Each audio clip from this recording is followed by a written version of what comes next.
আয়াতটা যখন নাজিল হয়েছে, আবু বকর দাঁড়ানো কোনা থেকে ইহুদি বারবার ঠেস মেরে কথা বলতেছে, আবু বকর তোমার আল্লাহর দৌড় কদ্দুর আমরা বুঝে গেছি। নাউজুবিল্লাহ কর না। কি বুঝছো? কই যে আয়াত নাজিল হয়েছে তোমার আল্লাহ দেখে আমগো কাছে ঋণ চাইছে, তার মানে আবু বকর তোমার আল্লাহ একটা ফকির, তোমার আল্লাহ একটা মিসকিন। নাউজুবিল্লাহ বাড়িতে যায় বললেন। আবু বকর বলতেছে জিব্বা সামলায় কথা বলবি, তো আমার গালি দিয়ে আমি কিচ্ছু বলবো না, আমার বাপ মারা গালি দিয়ে আমি কিচ্ছু বলবো না। আল্লাহর কসমে আমার আল্লাহকে ফকির মিসকিন বলবি, আমি আবু বকর হাত গোটায় বসে থাকবো না। আল্লাহু আকবার বলেন না।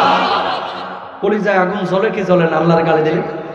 দ্বিতীয়বার আবার বলতেছে আয়াতের অপব্যাখ্যা করে, আবু বকর তোমার আল্লাহ একটা ফকির। তৃতীয়বার আবার যেমনি বলছে তোমার আল্লাহ ফকির, যাবে কই? ডান হাতটা তুলে ইহুদির গালে আবু বকর একটা কইসা থাপ্পড় বসায় দিয়েছে। আল্লাহু আকবার বল। এবার ইহুদি গালের মধ্যে হাত দিয়া আল্লাহর নবী বিশ্বনবী সাল্লাল্লাহু আলাইহি ওয়াসাল্লামের বাড়ির দিকে দৌড় দিয়ে গেলেন। যাওয়ার পরে বললেন, ওগো মুহাম্মদ সাল্লাল্লাহু আলাইহি ওয়াসাল্লাম, কি শিখান আপনি সাহাবীদেরকে? কি শিখান? কই কি হইছে? কই আপনার আবু বকর আমার গালের উপরে মেরে কি করেছে দেখেন। আল্লাহর নবী বললেন, কার কথা বললি? কই আপনার আবু বকরের কথা বললাম। আল্লাহর নবী বললেন, আমি বিশ্বাস করি না, আমি বিশ্বাস করি না। ওমরের ব্যাপারে যদি বলতিস আমি বিশ্বাস করতাম, আলীর ব্যাপারে বললে বিশ্বাস করতাম, ওসমানের ব্যাপারে বললে বিশ্বাস করতাম। আবার আবু বকরের কাজকে থেকে আমি চিনি না, নরম মেজাজের আবু বকর। আমার আবু বকর অন্যায় ভাবে কারো গায়ে হাত তুলতে পারে না। বলুন আল্লাহু আকবার। ডাকেন ডাকেন আপনার আবু বকরকে। আল্লাহর নবী ডাকলেন, আবু বকর কি শুনলাম, কি শুনলাম তুমি নাকি আমাদের গায়ে হাত তুলেছো, তারা নাকি থাপ্পড় মেরেছো। আবু বকর বললেন, ওগো নবীজি এমন একটা অন্যায় করেছে যে অন্যায়ের কারণে তারা আমি মারতে বাধ্য হয়েছি। ওগো নবীজি শুধু মারি নাই, যদি ওই দাঁড়িয়ে থাকতো আরো বড় শাস্তির আমি ব্যবস্থা করতাম।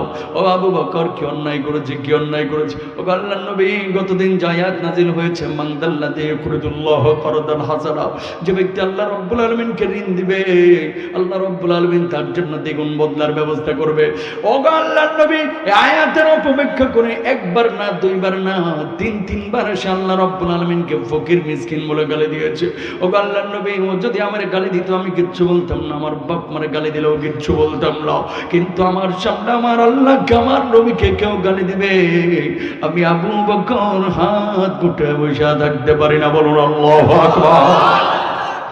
আল্লাহর নবী ইহুদিকে বললেন, কি রে ইহুদি, তুই নাকি আমার আল্লাহকে ফকির বলেছিস, মিসকিন বলেছিস। আবু বকর যখন এই কথা বললো, ইহুদিকে নবীজি যখন এই কথা জিজ্ঞেস করছে, ইহুদি তখন বলছে, আপনার আবু বকর মিথ্যা কথা বলছে, আমি সত্য কথা বলছি, আপনার আল্লাহরে গালি দিই নাই। কি আবু বকর তুমি নাকি মিথ্যা কথা বলছো? ইহুদি নাকি সত্য কথা বলছে, সে আল্লাহরে গালি দিয়ে নাই। আবু বকর বললেন, না নবীজি ঈমান আনার পর থেকে আবু বকরের জবান দিয়ে কোনোদিন মিথ্যা কথা বের হয় নাই, মিথ্যা কথা বাইর হয় নাই। আপনি তো আমার মেরাজের পরে সর্বপ্রথম স্বীকৃতি দেওয়ার কারণে সিদ্দিক উপাধি দিয়েছিলেন। বলুন সুবহানাল্লাহ। আল্লাহর নবী আমি সত্য বলছি, আমাদের মিথ্যা কথা বলছে। আল্লাহর নবী বললেন, আবু বকর দুইজন সাক্ষীকে হাজির করতে পারবা? ও যে আল্লাহরে গালি দিয়েছে, কারণ বিচার তো আমারে করতেই হবে, যেহেতু ইহুদি স্বীকার করছে না। যদি বিচার না করি গোটা মদিনায় ছড়ায় দেবে মুহাম্মদুর রাসূলুল্লাহ সাল্লাল্লাহু আলাইহি ওয়াসাল্লাম নিজ গোত্রের লোক দেখে বিচার করে নাই, ঠিক কিনা? আবু বকর জবাব দিলেন, ওগো নবীজি ওই জায়গায় ছিলাম আমি, আর ছিল তো ইহুদি, আর কেউ ছিল না, আমি সাক্ষী কোথা থেকে হাজির করব? আল্লাহর নবী বললেন, আবু বকর যদি সাক্ষী হাজির করতে না পারো, যেইভাবে তুমি থাপ্পড় মেরেছো সেইভাবে তোমার একটা থাপ্পড় বসায় দেবে। আবু বকর জবাব দিলেন, ওগো নবীজি থাপ্পড় আমি তার মারছি আল্লাহর গালি দেওয়ার কারণে, এটা যদি আমার অন্যায় হয়ে থাকে, ওই ব্যক্তি আমার থাপ্পড় কেন, আমার জীবনটাও যদি নিয়ে চলে যায়, আল্লাহর নামে শপথ করে বলছি আবু বকরের কলিজায় বিন্দু মাত্র কষ্ট থাকবে না। জোরে বলেন আল্লাহু আকবার। মান নাম তুলে কেউ যদি গালি দেয়, অনেক সময় গ্যাঞ্জাম লাগে না আপনাদের, যে আমারা গালি দিচ্ছিস, যে আমার মান নাম তুলে গালি দিবি তো জিহ্বা টেনে ছেড়ে ফেলবো, ঠিক কিনা? আমার মায়ের চাইতে আমার আল্লাহ আমার প্রিয়, ঠিক কিনা? আবু বকর বলছেন, নবীজি আমার কিচ্ছু করার নাই, আমার আল্লাহর গালি দিয়েছে, আমি নিজে শুনেছি। আল্লাহ নবী বলছে, আবু বকর যেহেতু স্বীকার করতেছে না, আমার তো একটা বিচার না করলে ও বিপদে ফেলে দেবে, গোটা মদিনায় ছড়ায় দেবে। নবীজি বিচার করতে গিয়ে পার্সেন্টেজ করছে, আপনি যা বলবেন আমি মেনে নিলাম। এই ইহুদি এদিকে আয়, সত্যি তুই গালি দিস না? কয় না। তাহলে আবু বকর যেমনে তোরে মারছে ওইভাবে একটা থাপ্পড় মারিয়া দে, শোধবোধ হয়ে যায়। ইহুদি আজকে রেডি হচ্ছে, আজকে তোর একদিন কে আমার একদিন মারবে। কারে? কারে? আর শাহজিন থেকে দেখছেন কে? জোরে কর না। জিবরিল আমিনে ডাকে বলতেছে, দেখ আমার হাবিব দুনিয়া কি বিচার করতেছে। মুহূর্তের মধ্যে যার যায় বল, খবরদার ইহুদির হাত যেন আবু বকরের গালটা স্পর্শ না করে। সুবহানাল্লাহ। শুধু তাই না, আল্লাহ রাব্বুল আলামিন বলতেছে আমার হাবিব সাক্ষী খুঁজছে আবু বকরের জন্য, আর আবু বকরের জন্য দুনিয়ার কোনো সাক্ষীর প্রয়োজন নাই। আর শাহজিন থেকে আমি আল্লাহ রাব্বুল আলামিন আবু বকরের পক্ষে সাক্ষী হয়ে গেলাম। আচ্ছা, একটা মানুষের আমলের পাল্লাটা কি পরিমাণ ভারী হলে সেই মানুষটার পক্ষে সাক্ষী স্বয়ং কে? স্বয়ং কে? একবার তাকবীর দেন তো, লিল্লাহি তাকবীর। কি পরিমাণ আমলের পাল্লা ভারী ছিল। নবীজি পাশে বসা, আবু বকর জান্নাতের কিছু দরজা আছে গো, রোজার দরজা রোজাদারদের নিয়ে টানাটানি করবে, জিহাদের দরজা জিহাদকারীদের নিয়ে টানাটানি করবে, যাকাত দাতাদের যাকাতের দরজা নিয়ে টানাটানি করবে। আবু বকর উনি বলতেছে, ইয়া রাসূলুল্লাহ, এমন কি কোনো ব্যক্তি দুনিয়াতে নেই যাকে নিয়ে জান্নাতের সব দরজা কাড়াকাড়ি করবে? আল্লাহর নবী বলছে, সে মানুষটা যদি থাকে আমার আবু বকর আছে। আল্লাহু আকবার। রেডি হচ্ছে, ইহুদি মারবে। আর শাহজিন থেকে ইশারা হয়ে গেছে, আজ জিবরিল আমিন চোখের পাতা ফেলানোর আগে নবীজির কাছে এসে হাজির। সুবহানাল্লাহ। ইহুদি রেডি হচ্ছে মারার জন্য। আল্লাহর নবীর কাছে জিবরিল আমিন এসে হাজির, বললেন, ইয়া রাসূলুল্লাহ, কি বিচার আপনি করছেন? কি বিচার আপনি করছেন? খবরদার ইহুদির সামলান, ওরা হাত যেন আবু বকরের গাল স্পর্শ না করে মেসাকার হয়ে যাবে। আল্লাহর নবীর বুঝতে বাকি রইল না, আর শাহজিন থেকে গ্রিন সিগন্যাল চলে এসেছে। আল্লাহর নবী বললেন, জিবরিল আমিন, কি হয়েছে? কি হয়েছে? আপনি যে বিচার করছেন আল্লাহ কিন্তু সব কিছু দেখেছে। ওগো নবীজি, আবু বকরের পক্ষে আপনি সাক্ষী খুঁজছিলেন, আবু বকরের পক্ষে দুনিয়ার কোনো সাক্ষীর প্রয়োজন নাই। স্বয়ং আল্লাহ রব্বুল আলামিন আবু বকরের পক্ষে সাক্ষী হয়ে গেছে। আল্লাহর নবী আল্লাহ রাব্বুল আলামিন একটা আয়াত নাযিল করেছেন, 4 নম্বর পারা 13 নম্বর পৃষ্ঠা। এই আয়াতটা আপনি একটু শুনেন, মুখস্থ রাখেন, ফলো করেন। লাকাদ সামিআল্লাহু কাওলাল্লাযীনা ক্বালু ইন্নাল্লাহা ফাকীরুন ওয়া নাহনু আগনিয়া।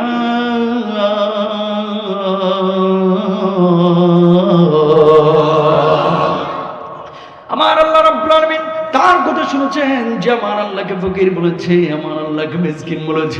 আমার আল্লাহ ফকির না, আমার আল্লাহ মিসকিন না। যারা আমার আল্লাহকে ফকির মিসকিন বলে, এই জালেমগুলো দুনিয়ার জিন্দেগিতে সব চাইতে বড় বড় ফকির মিসকিন, ঠিক কিনা? ও মুসলমান, বুঝেন, আবু বকর আপনার চাইতে তাহাজ্জুদ তো একটু কম পড়তো। কিছু কিছু বলতেছেন, আবু বকর আপনার আমার চাইতে নামাজ কম পড়তো না বেশি? জিহাদ মনে হয় একটু কম করতো, কম না বেশি? খেয়াল করেন, দুনিয়াতে থাকতেই জান্নাতের সার্টিফিকেট আগেই পেয়ে গেছে। সুবহানাল্লাহ কর না। এরপরে আল্লাহর সামনে গালি দিয়েছে, আবু বকর হাত গুটায় বসে থাকে নাই। এবার আপনি বলেন, ও মুসলমান, নরম মেজাজের আবু বকর যদি কোরআনের বিপক্ষে, আয়াতের বিপক্ষে অবস্থান নেওয়ার কারণে গরম হতে পারে, এই বাংলার জমিনে কোরআনের বিপক্ষে কেউ যদি অবস্থান নেই, আয়াতের বিপক্ষে কেউ যদি অবস্থান নেই, আল্লাহর বিধানের বিপক্ষে অবস্থান নেই, ও যেই হোক না কেন, বাংলার ইমানদার তার কখনো সংগ্রাম দিতে পারে না। কারা কারা কথা লাগে হাত তুলে দেখা।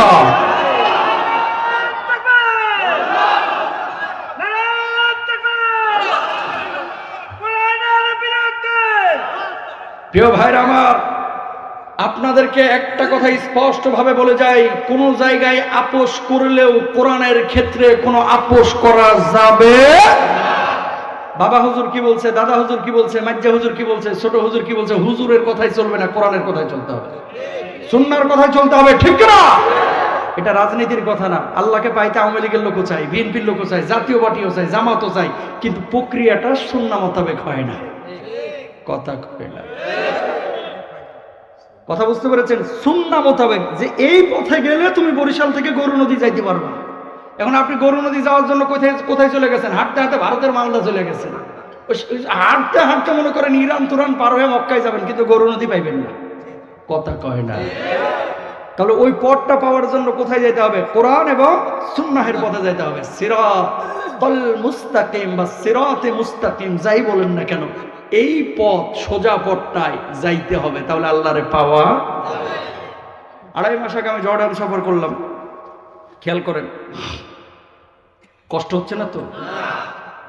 ইমানের পার্থক্যটা কোথায় আমাদের সাথে ওদের?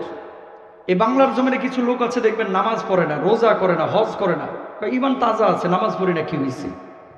কথা কয় না, নামাজ পড়ি না কি হয়েছে? ইমান ঠিকই তাজা আছে, শুধু আছে না, তাজা আছে। আমার নামাজ পড়ি না কি হয়েছে? সাপের মতো লাঠি নিয়ে ঘুরে, লাল নীল হলুদ কাপড় চোপড় পরে, ভাব সাপ এরকম যেন আব্দুল কাদের জিলানী রহিমাহুল্লাহ চাচাতো ভাই জান্নাত থেকে এখনই পালাই আইছে। কথা বলেন ঠিক কিনা? ভাব সাপ এরকম এরকম ভাব নিয়ে আছে, বাপরে বাপ, এত বড় আল্লাহর ওলি আল্লাহর জমিনে, আর গায়ের কাছে ভেড়া যায় না, ছাগলের মুতের মতো গন্ধ, আর দাঁতগুলো তরমুজের বিচির মতো হয়ে গেছে, ঠিক কিনা? মাঝে মাঝে আবার গান মারতেছে, কিরামান কাতিবিন রোজ হাসরের দিন আল্লাহর দরবারে যদি করে অভিযোগ, আমি বলবো দুনিয়ায় ছিলাম খাজা বাবার লোক। বলেন নাউজুবিল্লাহ। আম্মা জান আয়েশা পাশে বসা, আল্লাহর নবী আম্মা জান আয়েশা সিদ্দিকা রাদিয়াল্লাহু তাআলা আনহা বলছেন, আয়াতের তাফসীর খুলুন, ইয়াউমা লা ইয়ানফাউ মালুন ওয়ালা বানুন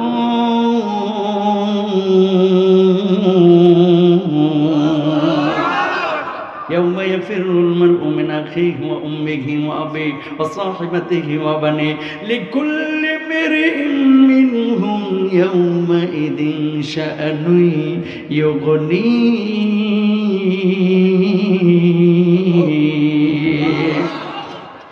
এই আয়াতের তাফসীরের মধ্যে উল্লেখ করা হচ্ছে, আম্মা জান আয়েশার কথা পরে বলি, ইবনে কাসির রাহিমাহুল্লাহ বলছেন, কিয়ামতের ময়দানে আল্লাহ রাব্বুল আলামিনের বিচারিক আদালতে এক শ্রেণীর মানুষ দাঁড়াবে যাদের মাত্র 2-3টা নেক আমল প্রয়োজন জান্নাতে যাওয়ার জন্য। আল্লাহ তখন বলবে, ফেরেশতারা রে, এই মানুষগুলোর আমলের কি অবস্থা, কি অবস্থা? আল্লাহ মাত্র 2-3টা নেক আমল হইলে আল্লাহ এরা জান্নাতে যাইতে পারত। এবার আল্লাহ রাব্বুল আলামিন বলবেন, না না না, শিকলে বেঁধে বেঁধে মানুষগুলোকে জাহান্নামের মধ্যে নিক্ষেপ করো। মানুষগুলো তখন বলবে, দুনিয়ার জিন্দগিতে এত আমল করলাম, কিন্তু 2-3টা নেক আমলের কারণে আল্লাহ আপনি জাহান্নামে দিয়েন না। আল্লাহ বলবে, 2-3টা নেক আমলের ব্যবস্থা যদি করতে পারি জান্নাত দিব। ওই মানুষগুলো তখন বলবে, আল্লাহ তুমি একটু সুযোগ দাও, তুমি একটু সুযোগ দাও। জান্নাতের এই কিয়ামতের ময়দানে আমার বাপ আছে, আমার মা আছে, আমার বন্ধু বান্ধব আছে, ভাই আছে। আল্লাহ মার কাছে গেলে বাপ ফিরাইবে না, বাপের কাছে গেলে বাপ ফিরাইবে না, তার কাছ থেকে 2-3টা নেক আমল নিয়ে এসে আমি জান্নাতে যাব। এবার আল্লাহ রাব্বুল আলামিন বলবে, গোলাম আজকে এই কিয়ামতের ময়দানে তোর মা তোরে চিনবে না, তোরে চিনবে না, কোনো লাভ হবে না। আল্লাহ একটু সুযোগ দাও না। দৌড়ায় বাপের কাছে যাবে, সুযোগ পাওয়ার পরে বাপ বলবে, তোর জন্য আমি 22 বছর 30 বছর কষ্ট করেছি, ও সন্তান, আমি আমার আমল থেকে আজকে তোরে একটা আমলও দিতে পারবো না। বলুন আল্লাহু আকবার।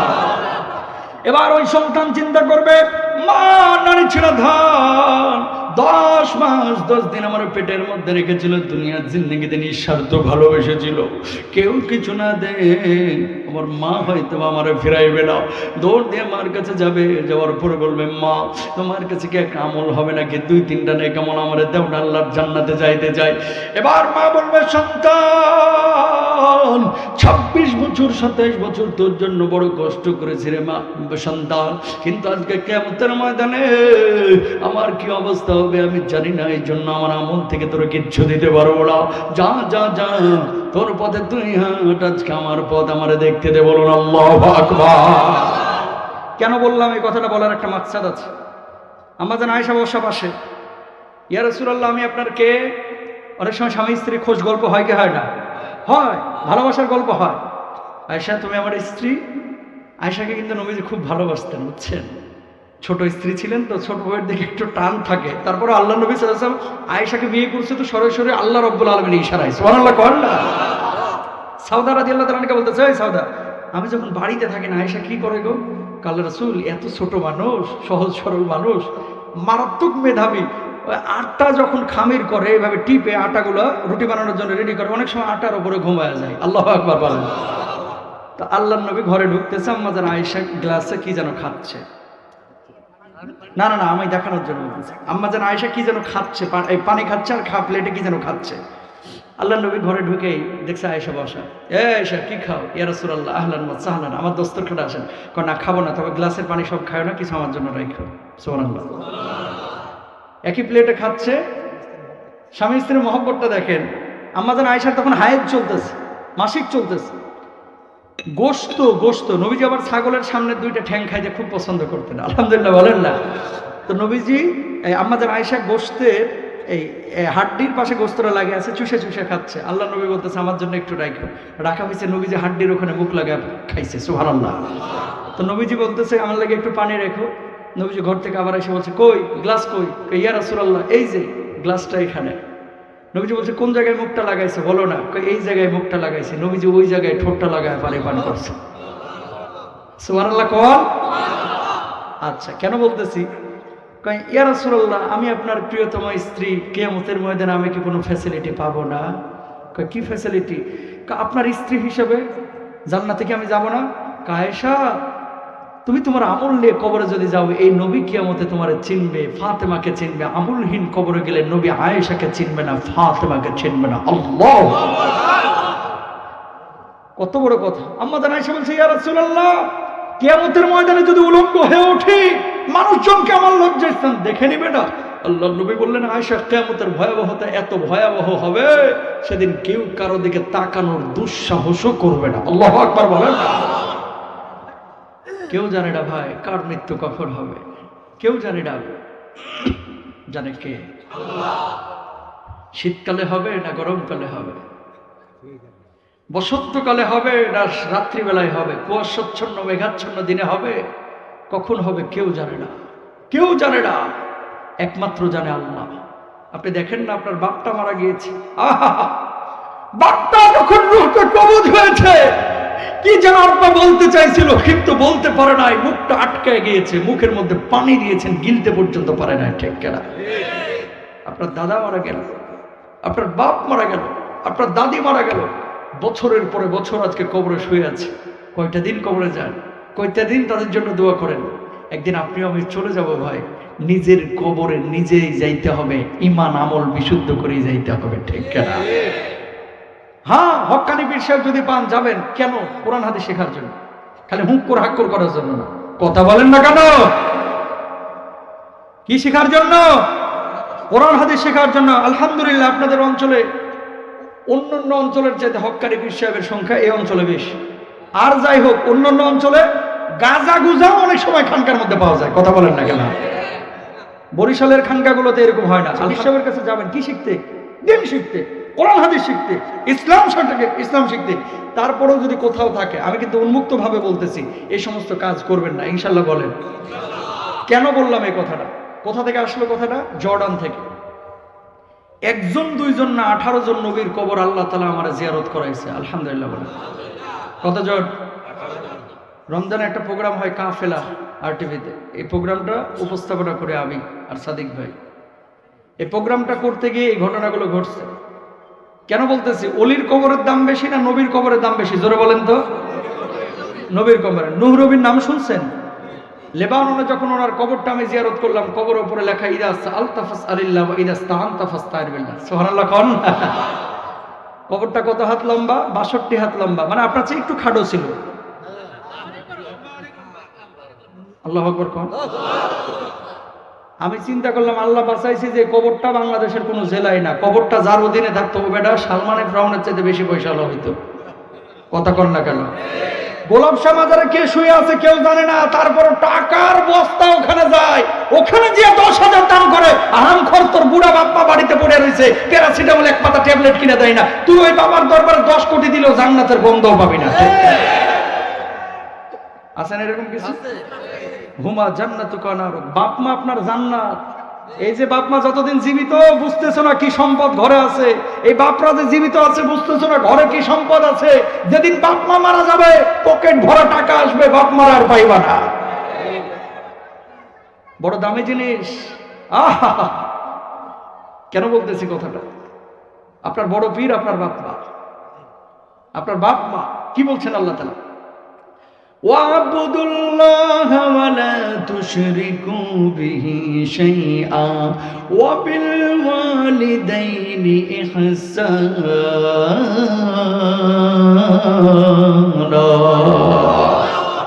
আল্লাহর ইবাদত করো, আল্লাহর সঙ্গে কাউকে শরীক করো না, আর বাপ মার সঙ্গে ভালো আচরণ করো।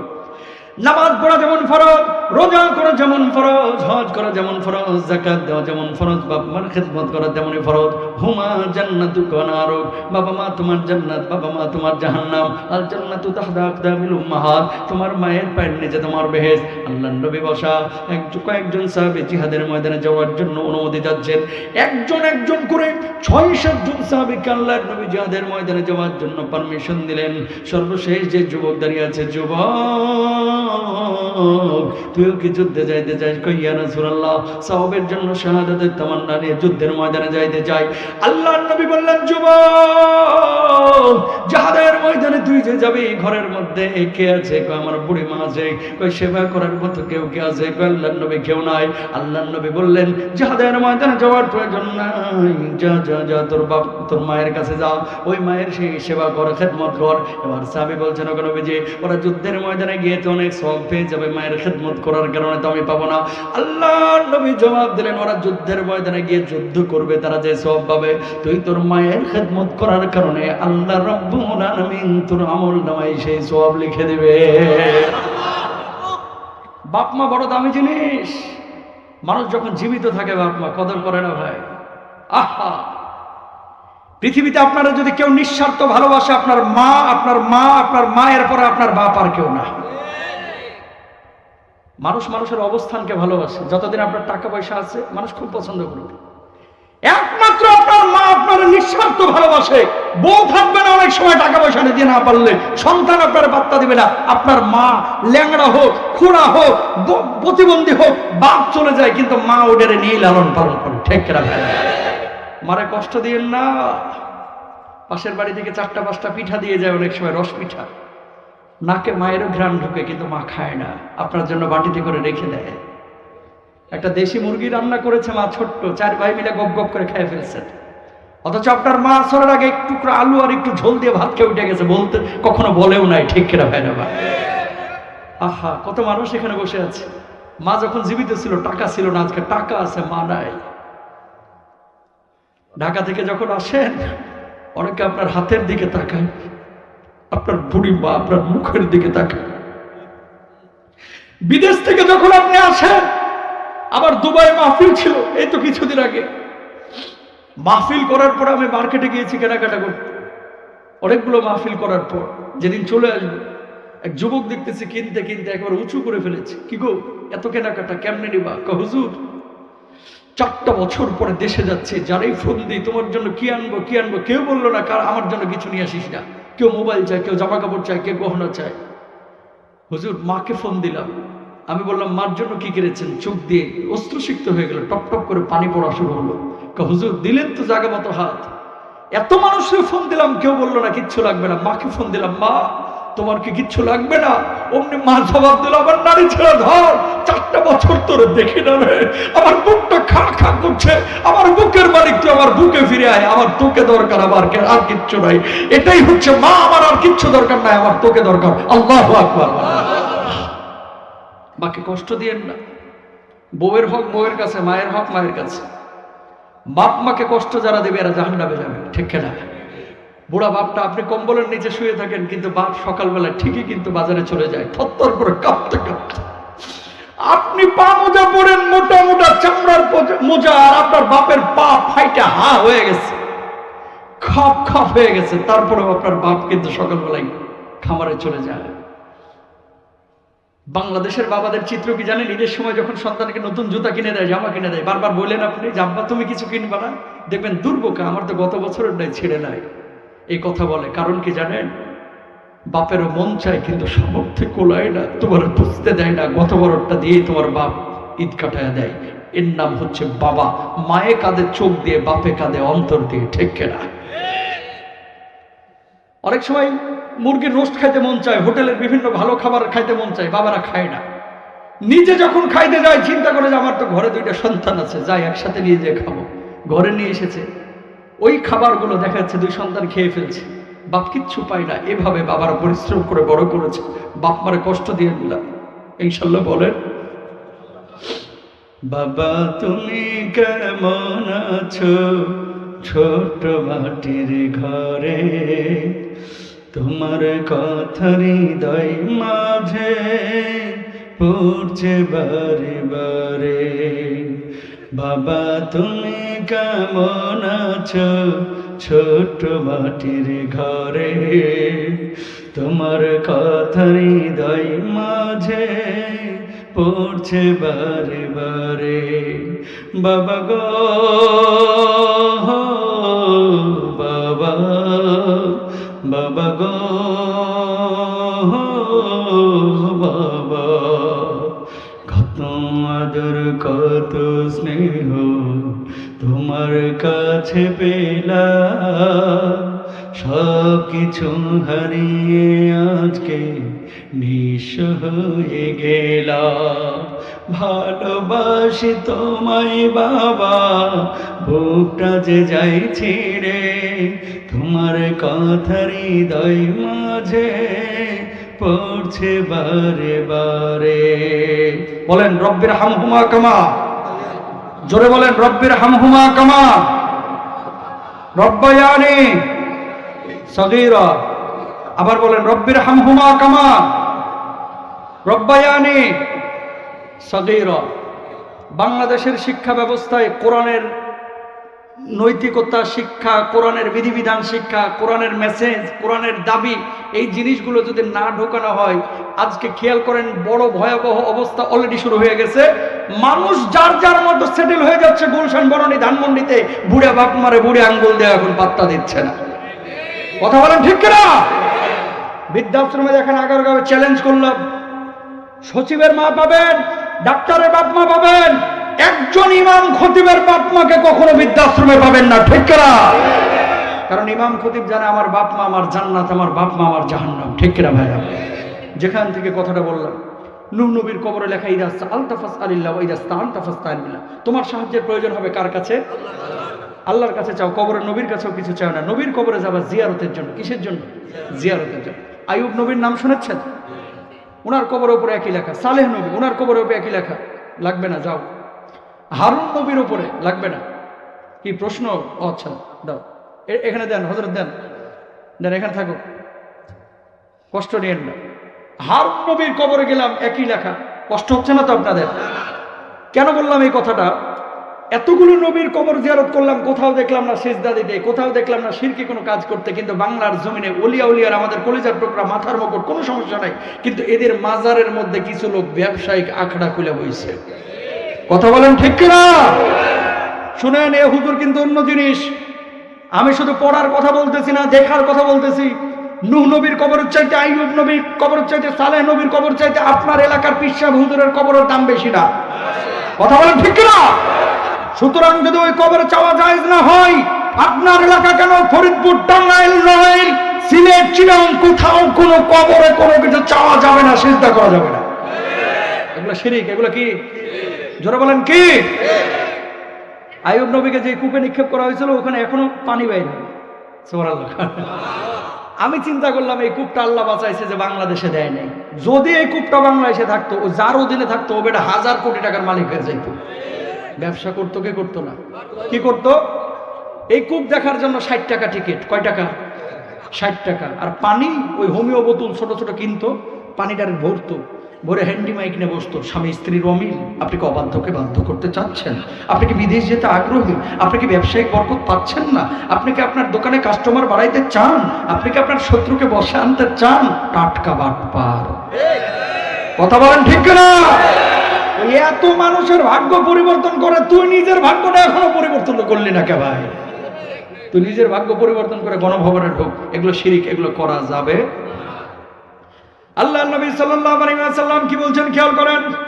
ঈমান আনার পরে আমার উম্মতের 70,000 মানুষ আল্লাহ রাব্বুল আলামিনের জান্নাতে বিনা হিসাবে যাবে। বলুন সুবহানাল্লাহ। 1 নাম্বার লা ইস্তারকুনা, 2 নাম্বার ওয়ালা ইয়াতাতাইয়ারুনা, 3 নাম্বার ওয়ালা ইয়াতুমুনা, 4 নাম্বার ওয়া আলা রাব্বিহিম ইয়াতাওয়াক্কালুন।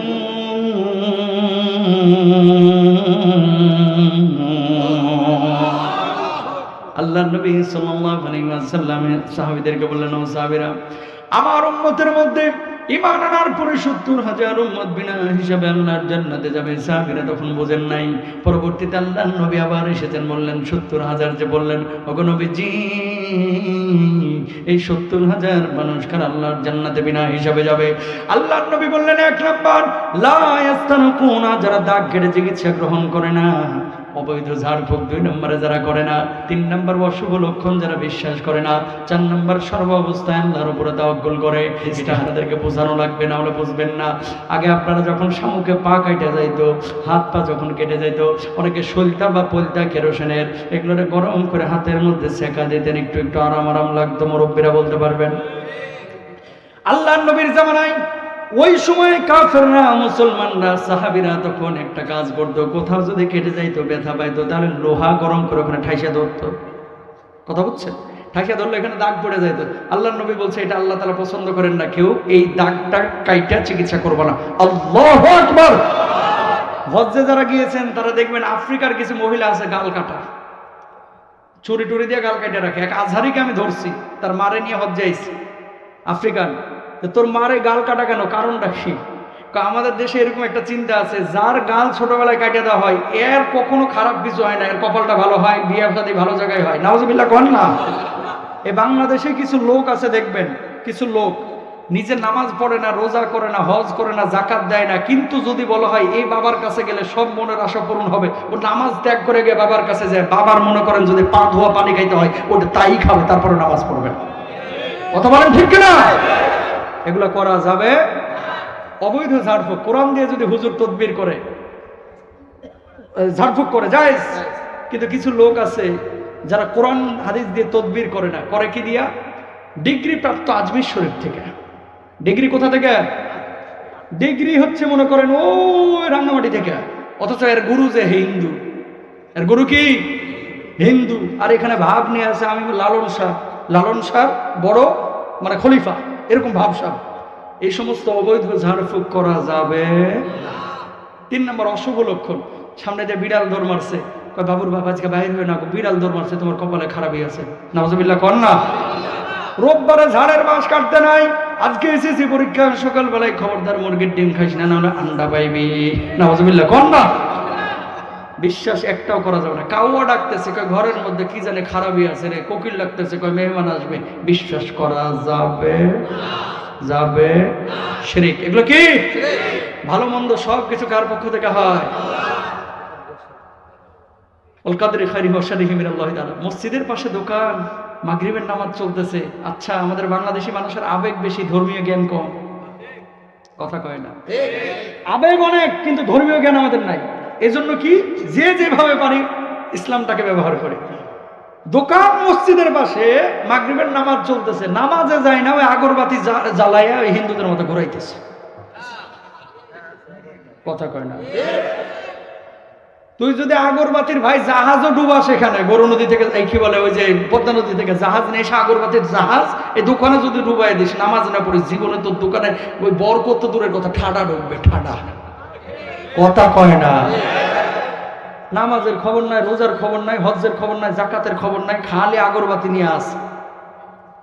প্রিয় ভাইরা আমার, এই কাজগুলো আমরা কেউ করবো না ইনশাল্লাহ। বলে আলোচনা এখনো বাকি আছে অনেক। আমি 11টার পরে 1 মিনিটও কথা বলবো না, আর 20-25 মিনিট কথা বলবো। থাকবেন না চলে যাবেন? আমাকে রিকোয়েস্ট করা হচ্ছে যে ভাই একটু সামনের দিকে আগাইলে পেছনের মানুষগুলো একটু কষ্ট করতে পারে, আর সামনে বার থেকে বড় মাঠ নেবেন, এত ছোট মাঠে মাহফিল করা যাবে না। যদি পারেন একটু সামনে আসেন, একটু যাবেন, লা ইলাহা ইল্লাল্লাহ, একটু আগান ভাই, একটু একটু একটু, আর 20-25 মিনিট, কিচ্ছু না, এটা কিচ্ছু না। একটু আসেন, একটু আসেন, একটু আসেন ভাই মেয়ে। বলার উদ্দেশ্য আছে, ইমানের পার্থক্যটা এখনই বুঝেন। আমি যে হোটেলে, এর পাশের রুমে 4 জন ফিলিস্তিনি। তো এক যুবককে বলতেছি, তোর পরিবারে কতজন শহীদ হয়েছে? কয়, এক রাত্রে আমার পরিবারের 13 জন শহীদ হয়েছে। আল্লাহু আকবার বলেন না। কতজন শহীদ হয়েছে? আমরা বলতেছে, তোমার কি সন্তান আছে? আমি বললাম হ্যাঁ আছে। তা বুকে নিয়ে কোলে পিঠে নিয়ে ঘুমাও না? হ্যাঁ ঘুমায়। কপালে চুমু দেয় না? হ্যাঁ ঘুমায়, দেয়। আমার ফিলিস্তিনের প্রত্যেকটা বাবা নির্ঘুম রাত কাটায়, না জানি কখন ফিলিস্তিনের এই বাচ্চার বুকের ওপরে ইসরায়েলি বোমা, হায়নার বোমা এসে তার বুকটা ঝাঁঝরা করে দেয়। কোনো বাপ নিশ্চিন্তে ঘুমাইতে পারে না, দিনের পরে দিন, রাতের পরে রাত এভাবে কাটছে। আল্লাহু আকবার বলে। সোশ্যাল মাধ্যমে ফেসবুক, ইউটিউবে কিছু ছবি ভাইরাল হয়েছে, দেখবেন পানির মধ্যে শিশে থরথর করে কাঁপিয়া তাঁবুর মধ্যে পড়ে রয়েছে। এরাও মুসলমানের বাচ্চা, আমরাও মুসলমানের বাচ্চা। ওই যুবক বলতেছে, হুজুর আমার দুঃসম্পর্কের চাচাতো ভাই, মানে চাচাতো ভাইয়ের ছেলে, দুঃসম্পর্কের আত্মীয়, 4.5 বছর বয়স, বাচ্চা নিয়ে ঘুমিয়েছিল। ইসরায়েলি বোমার আঘাতে তার বুকটা ঝাঁঝরা তো হয়েছে, ছেলের মাথা উড়ে গেছে, ডান হাত উড়ে গেছে, ডান পা উড়ে গেছে। বাপ, তার ভাই, ওই যে লোক বলতেছে তার ভাই, মানে ওই বাবা সন্তানের লাশ সকালবেলায় খুঁজতেছে, লাশ পায় না। বাম হাত পাইছে, বাম পা পাইছে, বুকের খাঁচার একটা অংশ পাইছে। এটাকেই পলিথিনের মধ্যে নিয়ে ইমাম সাহেবের কাছে হাজির। হুজুর, এই যে লাশ নিয়েছি, কেমনে জানাজা পড়াবেন, আপনি পড়ায় দেন। আল্লাহু আকবার বলেন না। তারাও সন্তান। একজন বাবার কাছে সবচেয়ে কঠিন মুহূর্ত হচ্ছে এই মুহূর্তটা, যে আমার সন্তানের শুধু বাম হাত পাইছি, বাম পাটা পাইছি আর বুকের খাঁচাটা পাইছি। এর চাইতে কঠিন মুহূর্ত আর হইতে পারে? হুজুর অনেকক্ষণ খুঁজছি, মাথাটা গেল কই, মাথা পাইলাম না। এই বাবার চাইতে কঠিন মুহূর্ত আর কেউ দেখে নাই। ফিলিস্তিনের কয়েকজন বাচ্চাকে আমি জিজ্ঞেস করেছি এই খিমার মধ্যে শরণার্থী শিবিরে, বাবা বড় হয়ে কি হতে চাও? আমাদের দেশের ছেলে মেয়েরা স্বপ্ন দেখে, ডাক্তার হব, ইঞ্জিনিয়ার হব, পাইলট হব, আলেম হব। সমস্যা নাই স্বপ্ন দেখতে, কিন্তু একজন মুসলমানের বড় স্বপ্ন হওয়া উচিত ছিল যে আল্লাহর জমিনে আল্লাহর কোরআনের বিধানটাকে আমি কায়েম করব। কথা বলেন না কেন? এদের মতো 7 বছর, 8 বছর, 10 বছরের বাচ্চাদেরকে কয়েকজনকে জিজ্ঞেস করলাম, বাবা বড় হয়ে কি হতে চাও? কয়, হুজুর আমার স্বপ্ন একটাই, বড় হয়ে মসজিদুল আকসাকে কাফের মুক্ত আমরা করব। আল্লাহু আকবার বলেন না। আমাদের দেশের যুবকরা বিশ্ববিদ্যালয়ে পড়ে, যদি জিজ্ঞেস করা হয় বড় হয়ে কি হবো, বিসিএস ক্যাডার হবো, এই সেই হবো, আর ওদের দেশের ছোট বাচ্চার কলিজার মধ্যে ঢুকে গেছে, বাবা বড় হয়ে ইসরায়েলের থেকে, এই হায়নাদের থেকে আকসাকে মুক্ত করতে হবে, এটা তোমার স্বপ্ন। মুসলমানদের কলিজায় এরকম চেতনা তো থাকা দরকার, ঠিক কিনা? ইমানের তারতম্য আছে না নাই? আরো একটা কথা বলি, আমরা যখন মেয়েদেরকে বিয়ে দিই, প্রথমেই খুঁজি ছেলে সরকারি চাকরি করে কিনা। ছেলে যদি সরকারি চাকরি করে, দাঁত দুইটা না থাক, কোনো সমস্যা নেই, ল্যাংড়া হোক, লুলা হোক, সব ভালো। মেয়েগুলো সরকারি চাকরিজীবীরা বিয়ে করে ফেলায়, ঠিক কিনা ভাইরা? বিয়ে করতে বা দিতে দোষ নাই, কিন্তু কথা হচ্ছে যে সরকারি চাকরি আপনারা খাওয়াবে না, খাওয়াবে আল্লাহ। ছেলেটা দিনদার কিনা এটা দেখা দরকার ছিল, ঠিক কিনা? মনে রাখবেন, টাকা আজ আছে কাল নাই, কিন্তু দিন যদি কলিজার মধ্যে থাকে, আপনার মেয়েটাকে জান্নাতি পরিবেশে এই ছেলে রাখবে, তাই না?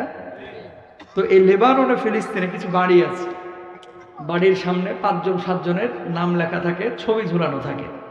আমি প্রথমে বুঝি নাই, পরে আমি বললাম যে এটার কারণটা কি? তো এই যুবকরা বলতেছে যে আসলে এটা কেন ঝুলানো হয়, এই বাড়ি থেকে 5 জন ইসরায়েলের সাথে যুদ্ধ করে শহীদ হয়েছে, এই জন্য এই নামটা লেখা থাকে। এলাকার মানুষ ওই বাড়িকে স্যালুট করে যে এই বাড়িতে কোনো কাপুরুষ জন্ম নেয় না, এই বাড়িতে বীর পুরুষ জন্ম নেয়। এবং মেয়ের বাপ যারা জামাই খুঁজতেছে মেয়ে বিয়ে দেওয়ার জন্য, তারা এই বাড়িগুলোকে টার্গেট নেয় যে এই বাড়িতে আমার মেয়েটাকে দেব। তো আমি বললাম, এই বাড়ি থেকে 5 জন 7 জন শহীদ হয়েছে, আমাদের দেশে তো হইলে যদি শুনে যে এই বাড়ির কেউ জেলে থাকে, এর সাথে তো মেয়ে বিয়ে দিতে চায় না। কথা বলেন না কেন? এ দেশে যদি ভালো কাজ করে কেউ জেলে যায়, কথার কথা যে কেউ আক্রোশ করে কাউরে জেলে ঢুকিয়ে দিছে, জেলে দিছে মানে এর এই চোর মনে করে, ঠিক কিনা? আহমদ ইবনে হাম্বল জেল খেটেছে, ইমাম আবু হানিফা জেল খেটেছে, ইমাম শাফি জেল খেটেছে, আল্লাহর নবী নিজেও তো 3 বছর জেল খাচ্ছে, ঠিক কিনা? তো তাদেরকে সবাই তো এরকম কাফের যারা ছিল, বেঈমান ছিল, এরা কিন্তু খারাপ চোখে দেখতো, কোনো ইমানদার খারাপ চোখে দেখে নাই, ঠিক কিনা? সুতরাং জেলে গেলেই মানুষকে চোর মনে করা যাবে না, ডাকাত মনে করা যাবে না।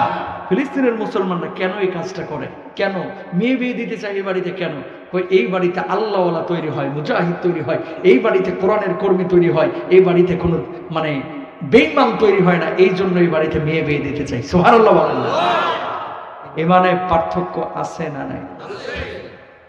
এবার আপনি আমি দেখেন, ইমানের দাবিতে অনেকে সুদ ছাড়তে পারি না, ঘুষ ছাড়তে পারি না, বেদাত ছাড়তে পারি না, মন চাইলো আবেগ দিয়ে একটা কাজ করে ফেললাম, অনেকে আছে না নাই? বলে কুল্লু বিদআতিন দালালা কুল্লু দালালাতিন ফিন্নার।